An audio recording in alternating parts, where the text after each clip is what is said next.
Hey, Jordan, how are you doing? Doing well. The man, the legend, the bow tie in person. What's for the sake of interest? What's the concept behind the bow tie? Well, where did Uh, that kick off? you know, uh, I like bow ties, but I rarely get to wear them. And I was on a friend of mine, Dapper Dino's.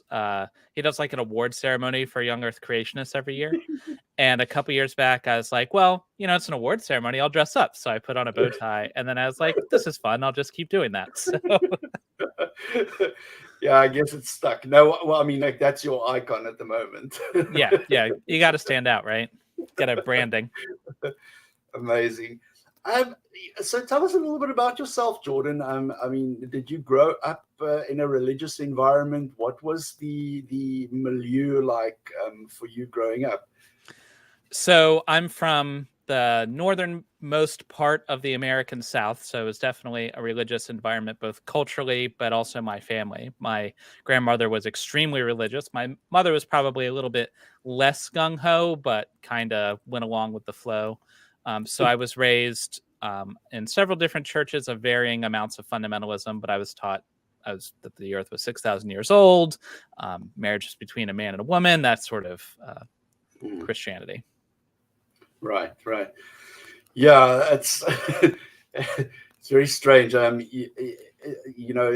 always find that religion tends to be an accident of geography and um, a little bit of cultural heritage thrown in there as well, Yeah, inevitably. my more distant ancestors, my great grandfather came from India, and had he not left India, I would probably have been raised Muslim. So, Yeah, yeah, yeah. It's funny how that works. So the transition away from religion, was that a gradual process for you, as most people describe it, or did the clouds part and you saw reason? um, it took about a year, which Yeah. is not instantaneous, but on the grand scheme of things, is relatively quick. Mm. I I was basically, my young Earth creationist views were challenged by somebody who was able to give me some answers. I was talking to someone at work who I should probably remember their name because they were like pivotal in my life, but I don't remember their name, just some guy. And but we were talking about young Earth creationism, and he's like, "Well, let me give you this book," and he handed me "The Language of God" by Francis Collins, and Right. it really broke through my echo chamber because I always had a lot of questions, but I didn't really know how to get answers that weren't Right. in creationist answers. And so the book had a lot of answers to questions that like answers in Genesis and ICR had told me have no answers, right? And that started the process of deconstruction for me. Yeah. Yeah. It's wasn't he the guy that was involved with some genomic research, right? Yeah, he led the Human Genome Project, Right, right, right, right, right. and kind of ironically, his book was written for Christians to help them like be okay with evolution, but while Right, maintaining their faith, and it had the right, opposite effect on me. But right. So that was the the scientific explanations were the how can we say the straw that broke the camel's back for you it from the kind of creation's viewpoint. Yeah. it wasn't the end. So that's Mm, what started me into questioning. And right. so hit that book, answered my questions, which led to more questions and more answers. And very quickly in the process, like I didn't want to deconvert. Being a Christian was Right. like a central part of my identity. But I Yeah. decided that if God was real and my religion was true, then the evidence would show that. And I cared more about believing what was true than maintaining my current beliefs. So I decided I was just going Right. to investigate and go wherever the evidence led. And so that started with abandoning young Earth creationism and ended with abandoning Christianity and religion entirely. Yeah. Yeah. Funny how that works, eh? Yeah. And I mean, now that you've left religion behind per se, what are you involved in terms of online activities, activism, anything like that sparks your interest? Well, in my online persona, I run a channel with a friend of mine dedicated towards furthering skepticism. So we're both atheists, and we do talk about atheism a great deal, but we both agree that our skepticism is far more important. Like if I found evidence tomorrow that God existed that was persuasive, I would be a theist. I would still be a skeptic, right? And so our goal, and one of my major goals online, is to try to promote good skepticism, both among people who are religious, to help out people who are in my position of being in an echo chamber, but also among atheists who sometimes end up not doing a good job of questioning their own beliefs. So, right. Yeah, I still remember the very first time I learned about. I was still very young. I learned about logical fallacies, and I was like, "Oh my God! Yeah. Wait a minute! Yeah, if anyone who thinks like that they're perfectly rational or never commits a fallacy, that should be a big warning sign. Because nobody's perfect in that way. And in addition to the atheism thing, I've, since leaving conservative Christianity, I've become more politically active too. So I'm a lot more left leaning, but it's left in America. It would probably be center anywhere else. Yeah. Right. We have got, you hear the beeping in the background, right? We've got scheduled power cuts here, and it should kick in like any second now, but I might run out of electricity, which means my stream is going to go down. Damn. How long does the power cut last? It's crazy. It's an infrastructure issue. They were supposed to build new there's not enough, there's more demand than there is supply in terms of electricity, and I believe it just kicked in now. I work in power generation. That's my field. So shut the front door. Yeah, I'm a nuclear by trade. I'm a nuclear engineer, and so I work for a power company. Goodness, yesterday I was watching a documentary about nuclear power or something, and the funny thing is we've actually got a nuclear power station close to where I live. But it's being they do like a scheduled maintenance like every decade and a half or something. So it takes that power out of the grid. Right. And now what's happening in the meantime is that there's not enough supply for the demand.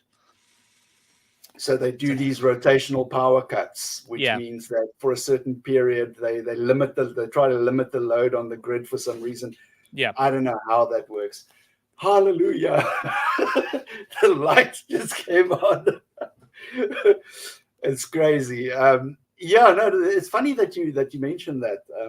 It's a very big stone in South African shoes at the moment. I have to tell you, don't realize how dependent you become on it.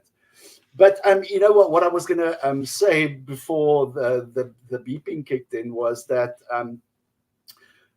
in terms of activism, we always have this idea, in the Western zeitgeist that, in order to be an activist, you have to be standing outside, the corporate head offices of some big conglomerate in a picket line, and or you have to like chain yourself to a bulldozer. That's what we have as an idea of activism. But I mean, activism can be something as as simple as just being being a voice that's counted when when these things go down. So let me just get myself in focus there.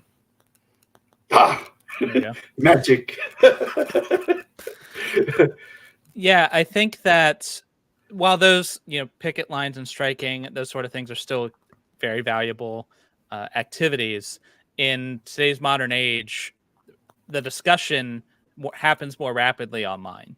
And so if you want to influence broad ideas, the broader segments of society, that's where you have to have the discussion. Because if you're yelling outside of somebody's office, you're only going to influence the people that can hear your voice, unless like you get on the news or something. But if you're on the internet, yeah, no, it happens instantly. And I think it's also, this is another thing that's going to finally be the nail in the coffin of religion, is that we are so globally connected and we've got access to information at our fingertips. So it's very difficult to maintain those control structures around who has access to knowledge, and the purveyors of knowledge is no longer the priest or the local clergyman in your village. It's everybody has access to a wealth of information. The entire history of mankind is available at your fingertips. Yeah, I suspect that religion's not going to go away. It'll change. And so I think we'll see it'll evolve. Right, it'll evolve. And so I suspect that what we'll see is less fundamentalism, because that really requires ignorance in order to survive, Yeah, and correct. so you'll continue to see a decline of that, and you'll see a rise in more progressive forms of religion that are more resilient. Yeah. So in what way did religion have a negative impact? Upon reflection, we can always gauge these things much better than when we are in the thick of it. But in retrospect, can you identify any negative impacts that religion has had on your life? I mean, from my perspective, it just kept me. I was constantly living in fear. I was feeling like I was being supervised by a 24-hour, surveillance camera from the sky. For some reason, I couldn't shake that, no matter how how irrational and illogical it was. But that's what I was, brought up to believe. So the fear wasn't a huge factor for me, because I believed I was right, and therefore I was going to be rewarded forever. So, what's there to be afraid of? But it definitely did harm to me as a person, because it made me far less compassionate, less tolerant of people who thought differently than myself. For example, I was raised to be homophobic, even though, and at the time, I would, as a person, did not understand why that was a problem. But I believe that my God told me it was a problem, therefore it's a problem, right? And so I set aside what my rational reasoning was telling me was okay because it harmed no one, but still acting as if it was harmful. And of course, all the sort of social biases and bigotry that goes along with that particular brand of Christianity. And then in addition to that, it prevented me from growing an understanding of the world, and so my ability to learn was really stunted by my background. It took a lot of work to learn how to learn, because it was something I wasn't. In some ways, I was taught that, but in other ways, I was taught to only find answers that confirmed what I believed. Yeah, and that's the thing. I think when you break free from a control structure like that, where your thought processes are being controlled. When you break free from that, you start learning how to think instead of what to think, and that's I think that's the thing that you were alluding to earlier was that healthy dose of skepticism. Yeah. And if you could give anybody who is in that position at the moment where they are questioning or doubting their religion, any advice, what would you say? Well, first of all, that they're not alone. They're not the first person to have gone through this situation, and the future isn't set in stone. So it's not guaranteed what the outcome will be. You might go through this period of doubt and remain religious. You might go through this period of doubt and leave your religion. But as long as you practice good skepticism and honestly pursue the truth, then at the end, hopefully you'll get closer to the truth, which is a good thing, So there's plenty of people out there, both who are still religious and people who are not, who can help guide you through that. So my advice for them would be to not rush it, not freak out about where they're going to end up. Just focus on the process. I've sort of adopted that that motto, I think, therefore I am, to I doubt, therefore I am. Yeah. It has a very nice ring to it, and I like it. And how did your friends and your immediate family react to this new person that they all of a sudden have in their midst? Well, I had not connected to this, but somewhat close in time, probably about 6 months beforehand. I just gone through a divorce due to I was in the military, and that led to that.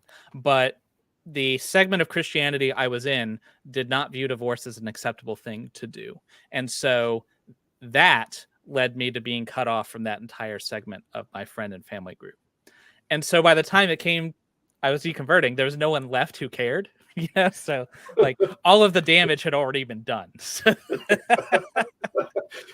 Very convenient. Yeah. Yeah, I don't know. Like strangely enough, I don't know. Some of my family members. I mean, I still get those passive aggressive Bible verses WhatsApp to me every now and then. And I'm like, oh God, here goes Aunt May again. It's like, it's funny. My close family, like my mother and siblings, they're all atheists now, and we all just kind of deconverted, but no one, like, we didn't talk about it, we didn't coordinate, it just kind of happened. We just all kind of deconverted at the same time. That's insane how that works. So, any radical shifts in your worldview? You said apart from, like obviously the Earth is not 6,000 years old, and the zoo boat and Mudman and Rib Women and all of that. But like any radical shifts in your worldview or moral framework that that happened after you left the religion? For sure, I was mostly Calvinist, and so my moral framework was very well. What I believed my moral framework was divine command. God said it, therefore it's moral. In fact, looking back, my moral command was, we believe it, so we're going to say God said it, so that we can not question it, right? Because there are people who have the exact same book and come to very, very different conclusions. And so, but coming out of that, my moral framework is a lot more person focused. So I'm not worried about cultural traditions or some kind of external framework. What I care about is people and what is good for people. And so, I have a much more, on the one hand, it's more live and let live, as long as you're not hurting anybody. I don't care so much, but if you are hurting people, that matters a lot, but it's the people that matter. Yeah. It's funny how atheism and humanism have got very, they walk very similar roads. They often do. I've been running into a lot of atheists that atheism and humanism are definitely not the same thing. There's a lot of overlap. No. But there's also a significant portion of the atheist community, which is concerning to me, who are part of like the alt-right pipeline, and so are running into things like transphobia and homophobia and stuff. And it's baffling to me, because I can understand why I was in that mindset when I was a Christian, because I had a book that I thought was telling me. I don't see how an atheist gets there, but That's crazy. You tell me, do the atheists also have like Sunday brunches with roast baby, and like do they all wear black and have broomsticks? Like, what are some of the misconceptions that you have encountered about atheism after your deconversion? I prefer to braise my babies, actually. Nice and tender, I know. Yeah. Right. Probably the single most common misconception I get is that you're an atheist because you want to sin. You left religion because of your divorce, or because someone hurt you, or because you had some sexual deviation or whatever, just some kind of sin, insert whatever, and that's why you don't believe. You actually do believe in God. You just don't want to experience judgment or something. That's probably the single most common one. There's other ones like there's stereotypes which, the angry atheist, you hate Christians, you hate the religious, you want to enforce your atheism on other people, those sort of things. Mm-hmm. That's but that's your game. That's what I'm saying. Yeah, that's your game. Why don't put your baggage on my cart? Right. It's definitely a little bit of projection, I think. And probably the one that weirds me out the most is when someone's like, well, how come you don't like just go rape people, or how come you just don't kill people? And it's like, I don't want to, like what do you like when they tell me that? It's like, it sounds like you're saying if you thought God wasn't real, that's what you'd be doing. And if that's the case, then then please keep believing, because no, sure, just hang on to society needs you to keep believing.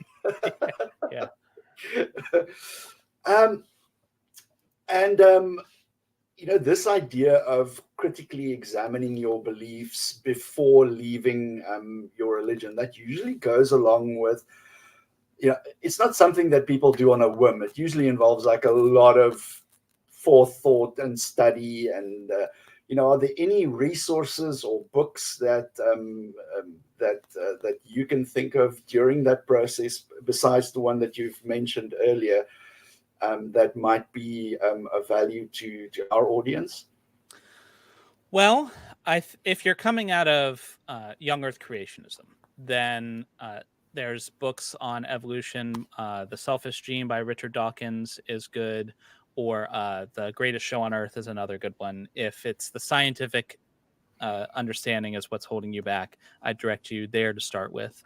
If it's more like philosophy of religion focused, I think Hume is a good read. He's one of the OG like skeptics, and while his arguments aren't flawless, I think it's really thought-provoking. There's also a ton of great content on YouTube. Emerson Green is a great channel who talks through some of these things. I'd say Cosmic Skeptic, Alex O'Connell, is also a good one. People who put forth a really good case for atheism without being vitriolic about it, Yeah. Mm-hmm.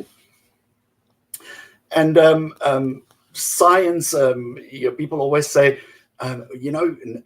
those atheists, they just worship science. Like all they do is they talk science every day. What's with this evidence the whole time? You can only believe things for which you have evidence. But did science and reason play an important, like a pivotal role in your decision to leave religion? Were the scientific explanations at the end of the day a bit more compelling than, God said poof? Yeah. So obviously that was a big part of why I left young Earth creationism, because that's just blatantly and obviously false. But moving past that, once I was kind of engaged in my fighting retreat, I was looking for where to put God. I was looking for, what do I need God to explain? So once I was like, okay, the Earth is not 6,000 years old. Maybe the Earth is old, but we need God to make the first life.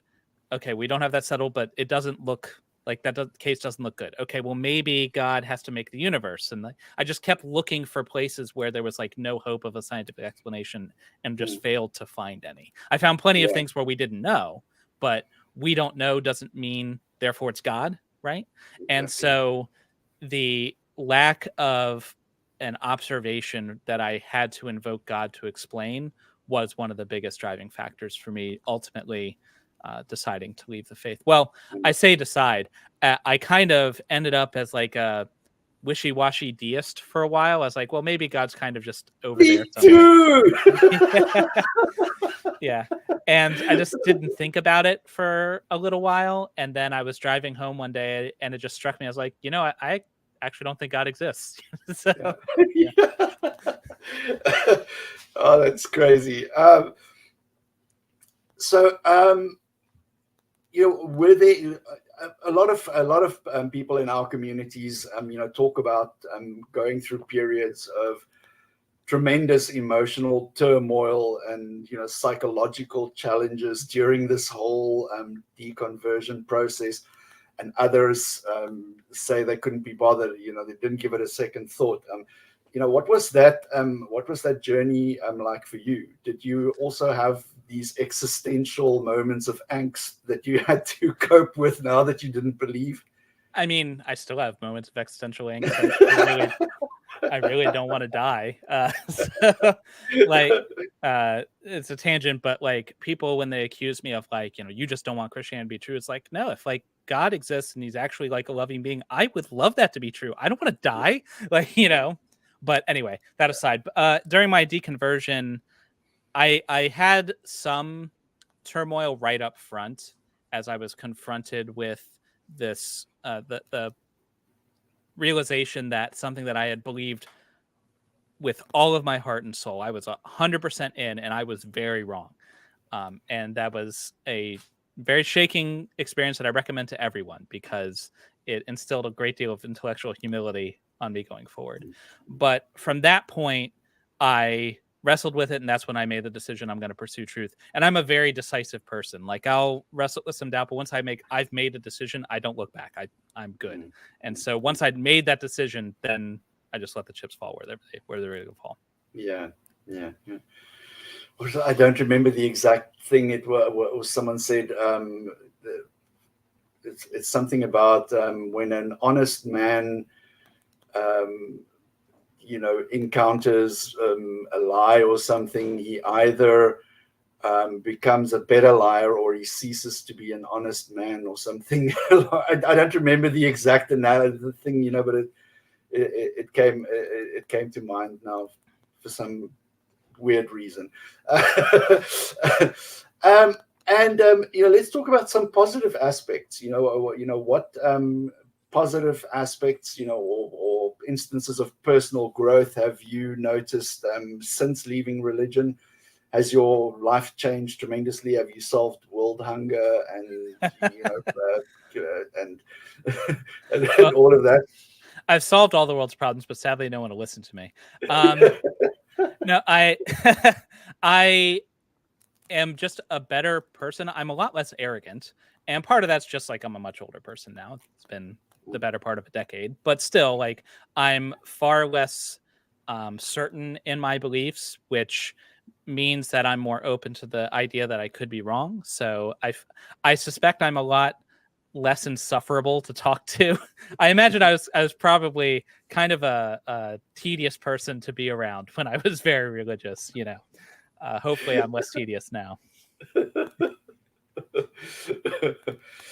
And so now when you encounter you alluded earlier to that angry atheist stereotype, and don't get me wrong, we all you need to go through that period, and it's only natural to feel angry when you realize that you've been fooled and you've been duped. It's a natural emotion to feel, is anger and resentment and but how. So it's a phase, it's not, people think, hopefully. Oh, look at this angry atheist. I'm going to be like that for the rest of my life. No, thank you. Give me the Bible. But now, how do you engage with religious individuals and communities now that you are on the other side of the spectrum? Cat. Sorry, there we go. So it really depends on the religious person. If they're a genuine person who's pursuing the truth, I'm not antagonistic to them because they're religious. I'm happy to have a conversation about it if they want. If they're perfectly content living the life that they're living and they're not harming anyone else, then okay. I don't care if you're religious. It doesn't bother me, And so but if you're one of the toxic strains of religion that is trying to inflict your will upon other people, then that's where I get a bit more confrontational and combative. But it's always focused on the harm they're doing and not I try very hard not to paint all religious people with a broad brush, because I think Exactly. there's a lot of religious people who have a great deal of value to provide, and religious organizations, though I think on the whole religion is harmful. That doesn't mean every religious institution is harmful.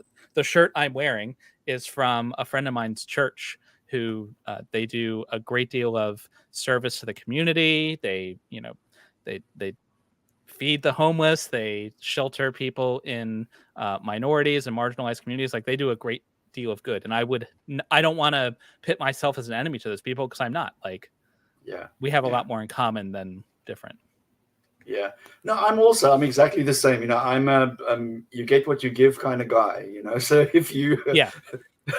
if you give me a lot of hostility and you want to enforce things upon me, then you're obviously going to be met with a great deal of resistance.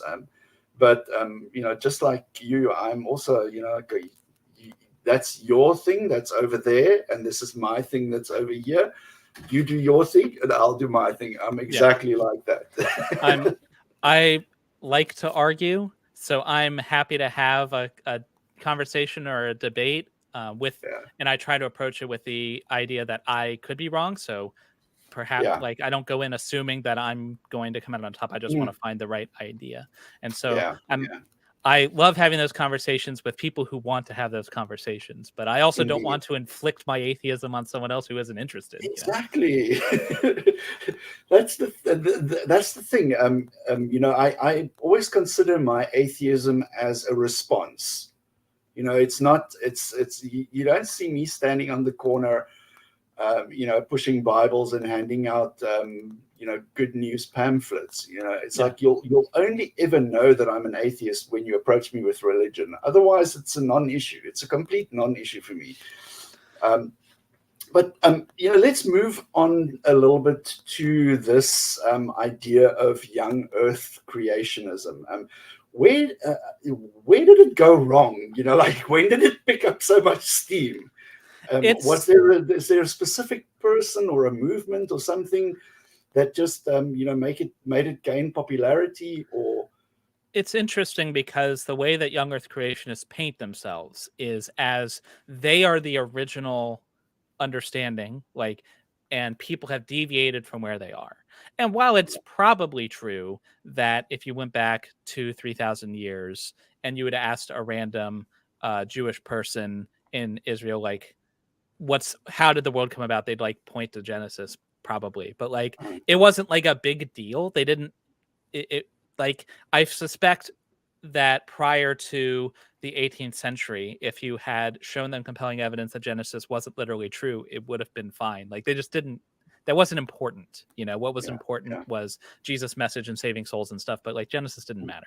But come I want to say it was the 18th century. It might have been the 19th. But in either case, this sort of hyper-literalist strain of Christianity is relatively new, far newer than young Earth creationists want to believe.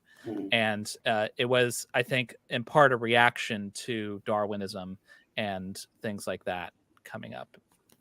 And so it's only become more hardened, at least in America, since then. It's really picked up. It was picking up steam into the 20th century. Then when they suffered legal setbacks in the late 20th century, they kind of have been pushed back. And now at this point, young Earth creationist organizations almost seem to be waning and de-emphasizing young Earth creationism. If you look at Answers in Genesis, they do talk about the flood and stuff like that. But what they're really interested in is that the people with the right genitals are going in the right bathrooms. That's what they care about, and the other stuff is just a cover, That's crazy. Yeah. Why does religion always find its way into your pants? That's what I want to know. Right. They're obsessed. They are obsessed. They seriously cannot stop thinking about people's junk. And it's and they will say that's because this is the way God ordained it. And it's really, this is the most important thing God has going on. I know. Whether Jane goes in this bathroom versus that bathroom, who cares? I know. The big man, he's got galaxies and he's got shit to do. Yeah. He's not worried about where you put your junk at the end of the day. It's ridiculous to me, but it's because it's not actually about truth. It's about control and power structures. Yeah. And so it's about maintaining the same patriarchal power structure they've always had. And so that's really what it's about. And I think in a certain sense, it's a response. It's a response to having power taken away from them, because that's in essence what modernity, science, and progress is doing. Is it's stripping away the authority and the power that religion once had complete monopoly on. And this is just it's the snarling and spitting of a cornered animal. That's what it is. Yeah. And when you are used to being in a privileged position, having your privileges taken away to be at equity with others feels like oppression. But yes. Yeah. So how does one approach conversations about the age of the earth and the origin of life with people who are in that fundamentalist mindset? Is there an easy way to rip the Band-Aid off, or is it you just have to go and well, go in full horns? I think the first thing to recognize is that there are some people who are just ignorant and don't understand the evidence, who weren't taught this thing. And so they, with the right engagement, could be brought out of it. I am an example of that. There are other people who you could talk to them until the heat death of the universe, and it wouldn't matter. And so, yes, you can't reason someone out of something that you can't reason them out of something they didn't reason themselves into. So like, if you have to, if you're gonna decide I am going to talk to young Earth creationists, you should try very hard not to be derisive or dismissive, because even if you do think they're idiots, you're not likely to convince anyone if you lead with that. But you also have to accept that you're not going to change their mind in this conversation, even if their mind can be changed, and understand that your time is also finite. So like, it's okay to just decide you're good with this conversation. And I see an opportunity for religion here. Like they can reinvent themselves. I mean, Christianity's been reinventing itself and splitting off into different flavors of Christianity since the beginning of the whole movement. So this is an opportunity for them to actually embrace science. Surely they can discover some ancient book that talks about the scientist apostle or something somewhere. Well, they don't even need. There has to be a relationship between religion and science that can be reconciled somewhere. Because at the moment, if you look at the track record, religion versus science, it's not looking good for religion.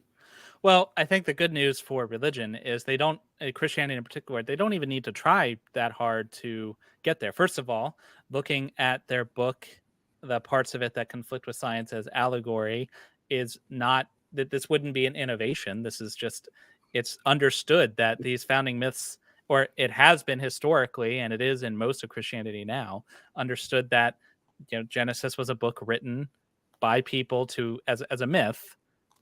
And I don't think anybody intended it to be a handbook on science, And so I think there's great examples they can follow. There's Christian organizations like Answers, Reasons to Believe, who are some of them. I don't want to speak for every single one of them. I think Hugh Ross has some outlandish ideas, but they at least abandon this whole the Earth is 6,000 years old thing, and they still somehow manage to be Christian. Francis Collins, like I said before, he's a biologist who fully embraces evolution. He manages to stay a Christian. So wait a minute, wasn't he the guy who saw the three-pronged waterfall, and then or is that somebody else? I don't remember if that was Collins. That I know the story you're talking about. Yeah, and it's like, I'm not going to say that they're, even if they embrace science, that they're necessarily being, I still think they're wrong about the whole religion thing. And I think a lot of them come to that for bad reasons. Like the guy who saw, like, oh, I saw 3 waterfalls, therefore God exists. Like, I don't even, like, what? Like, but, you know. Oh, my goodness. So, yeah, I mean, we touched on the interpretations of the Bible, because I mean, it's in my opinion, it's written so. In some areas, it's written precise and concise, but in other areas, it's written so open to interpretation. And if there's one thing, I call it the Christian's favorite game. It's this tap dancing for Jesus. They'll tap dance around something crazy, massage the truth into whatever kind of proportion they want, to twist it up like a pretzel at the end of the day when they're done with it. But what I'm getting to it is, so if you were going to have a scientific argument versus something that's so vague and open to interpretation, I mean, how do you go about actually, presenting it in a way that's palatable, firstly? I mean, or is it just a fool's errand at the end of the day? Are you focusing on young earth creationists in particular, or religious people in general?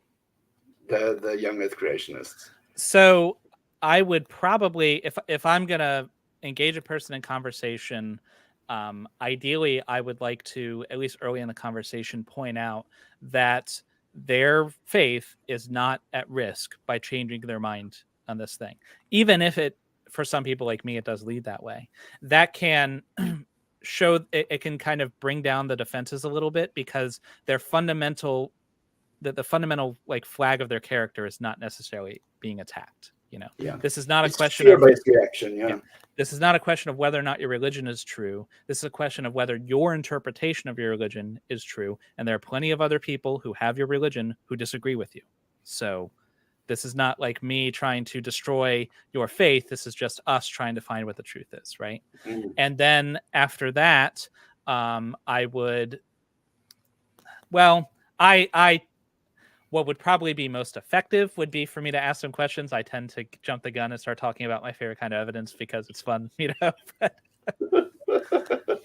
But I think you should, if you can, come to some agreement, find common ground. Like, one good thing about young earth creationists is they tend to be evidentialists, meaning they tend to at least believe and say that they care about the evidence, as opposed to sometimes precepts are also young earth creationists. But I find that more often in the hardcore young earth creationist community, they're all about the science. They don't understand the science at all, but they want to think that they do, right? And you can use that as common ground to be like, okay, we both agree that science is a great thing. We both want to come to the truth, so let's just look at the evidence.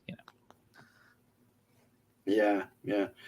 Strange, when if you have an interest in these Facebook debate groups at all, you can take any of those arguments and just search it into Answers in Genesis's website, and you'll find the article comes up straight away. You'll find an answer. It won't be a good answer, but you'll find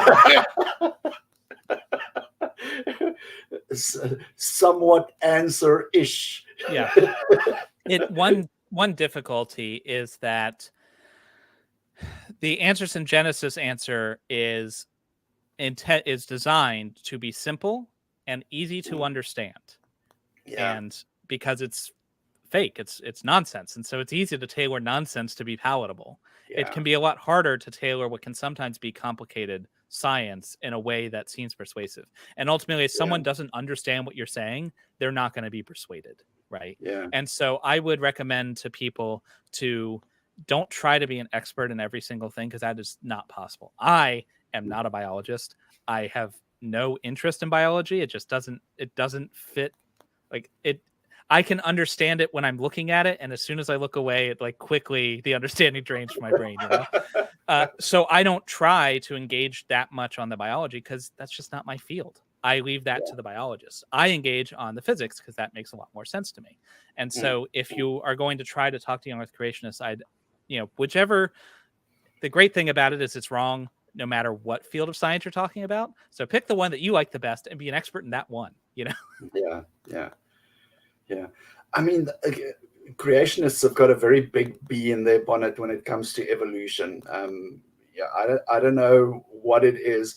So whenever, my strategy nowadays is, like you said, we have a finite time on this planet, right? So I don't want to spend any more time than necessary arguing, shouting into the storm. So I'll just grant them whatever objection they have. I'll just say, sure, the Earth is 6,000 years old. Have you, since this admission, moved a millimeter closer to your intended goal? And the answer is usually no, because it's almost like that. That feeling when you're pushing against a door. It's dark, right? And you're reaching out for a door, and you're pushing. You think it's closed in your mind, and you push, and you realize it's open. Yes. Stumble forward, So it's that feeling. I don't know. That can be a good tactic, is to grant them some of their objections, because there's always something else that's wrong. For example, if you grant them the age of the Earth, then that means that they often say like evolution couldn't work fast enough, whatever. Yeah, not enough time. Right, not enough time. Well, the problem is, if Noah's flood is correct, then you need giga evolution to get from Noah's flood to where we are now, right? So which is it? Is evolution too slow or too fast, And what did they do with all the poop? That's what I want to know. Who cleaned all the poop? There's the methane that would have been a problem. I know. There's plenty of problems when it comes to, and then if you want to get into physics, there's also the problem that if the radioactive decay rates were accelerated sufficiently to match their predictions, then the bread would have been lethally radioactive, not to mention that the blood would have been boiling away, I'm going to make use of this opportunity of having someone who is very keen on physics to ask this question, right? The volume of a sphere, right? So we more or less know what the volume of the planet is. We know what the volume of all the water on the planet is. It's been calculated more or less. So is there enough water in existence at the moment to cover the entire planet in water? I don't think there is. Not in the present configuration to the depth that they say. Yeah, long ago and far away, God had like a Jenga set, and he made the Earth the Earth was flatter and didn't have as much. The mountains weren't as high, and that's one idea, because if the Earth was perfectly flat, then the water would cover the Earth. Right? Yeah, of course. And so some people try to say that there wasn't as much elevation change. There's also, people will point to things like water stored in the mantle, so there's hydrogen and oxygen in the mantle, and it's kind of can be talked about as if there's water stored, but it's not actually water. It's not you hit this rock and it's going to spurt and as a geyser. And also the gravity would it would implode from the gravity and also the weight of the liquid on top of it. I mean, if you had sufficient water, I don't know how much water you'd need to cause implosion, but I mean, the quantity. The argument that a sufficiently large body of water is located beneath the crust, and the waters of the Earth, the waters burst open, or whatever the fountains the account of deep, is, So even if that water had to come out, the space that it leaves there would immediately be filled by the pressure, land would have to collapse. It would cause all kinds of problems. Then you've got the fact that the temperature of that water would rapidly lower, because it went from being pressurized to not being pressurized, and there's all kinds of problems that would it's occur. A big hot mess. Yeah.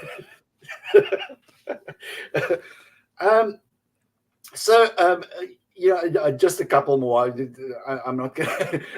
I'm fascinated by this topic. You can tell.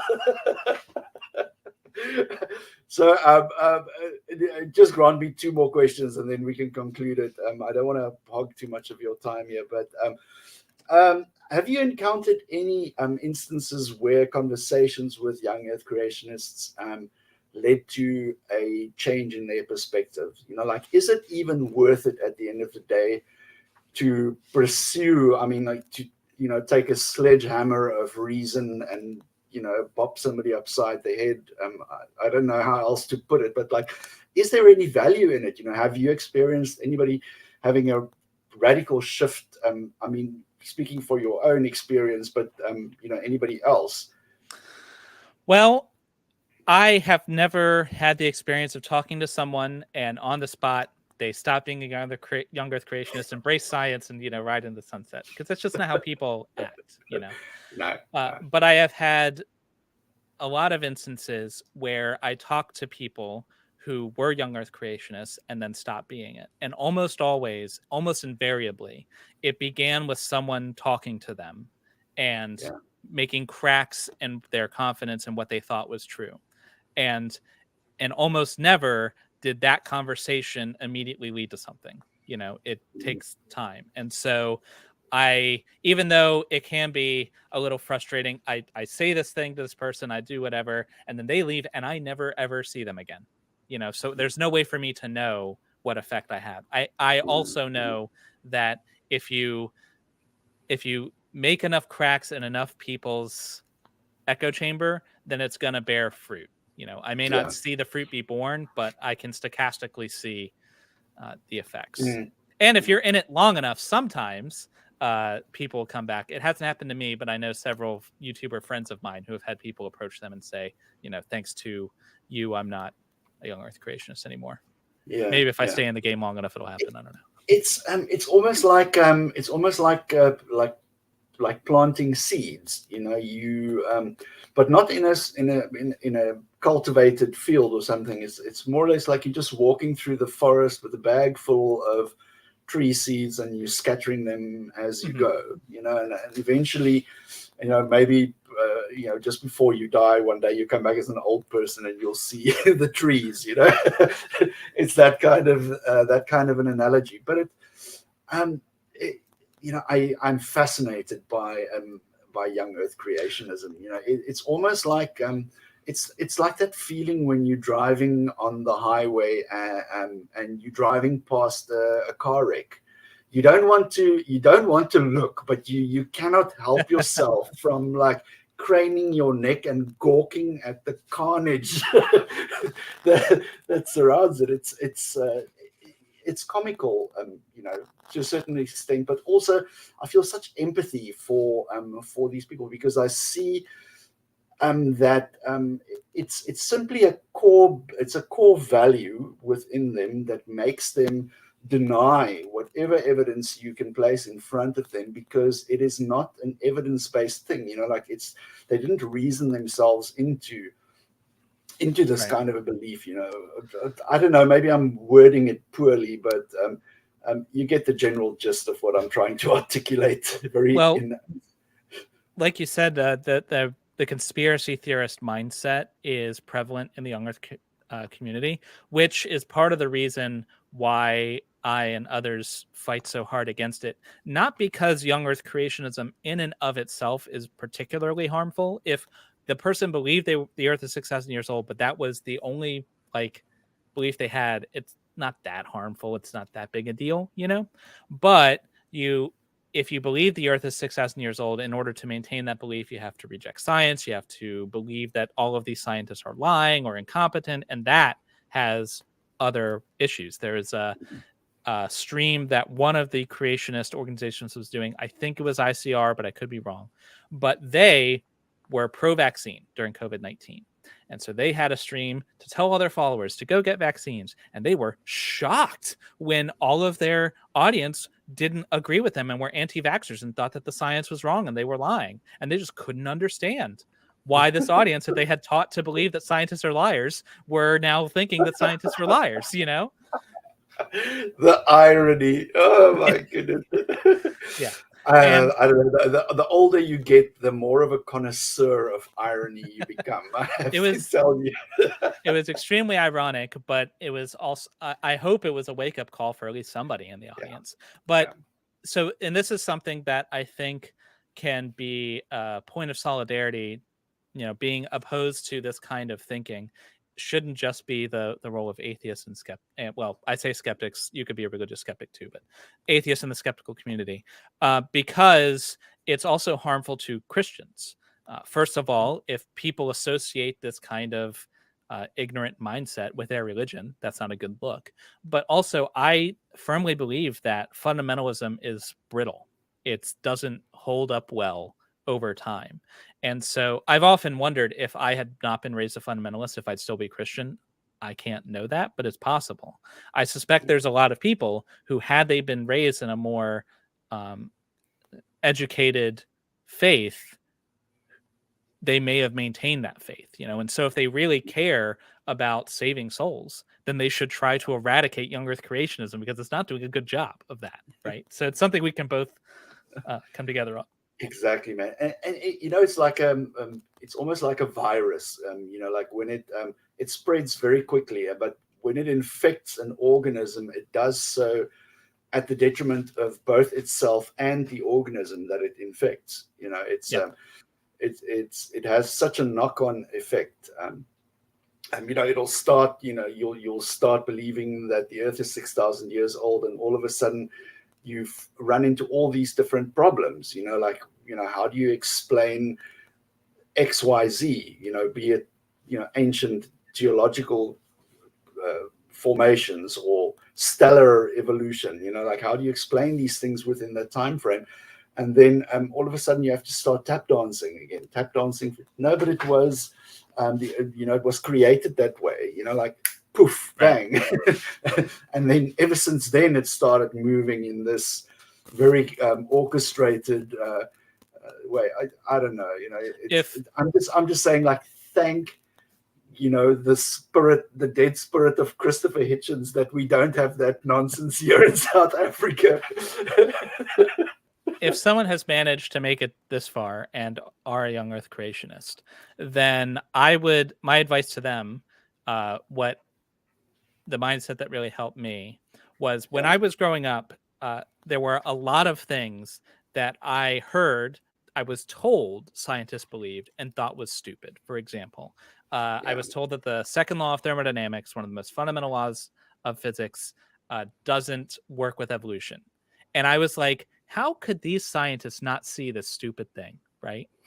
Instead of saying, man, aren't scientists stupid for thinking this thing?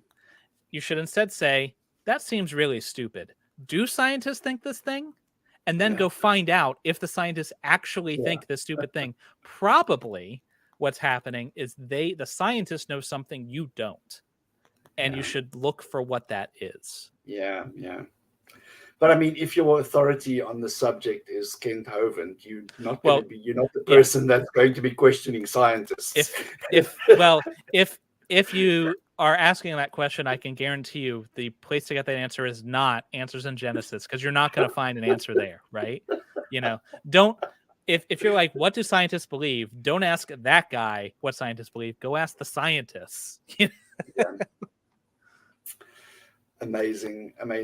Jordan, I just want to thank you again for being so very generous with your time, for meeting with us and introducing yourself. Where can people find you on social media, if you have anything to plug? Sure. So I run the YouTube channel Reason to Doubt, just like you see on the screen there.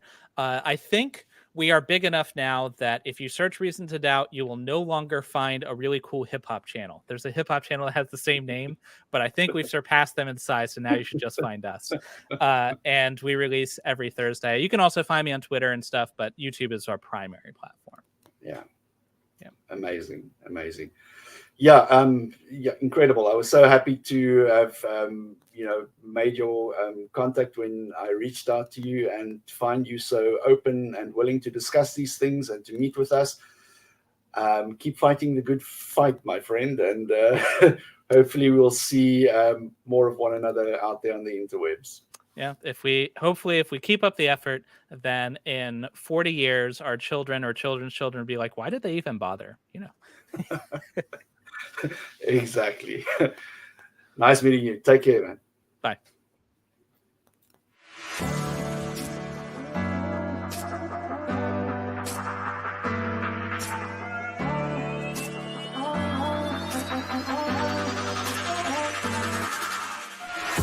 Bye.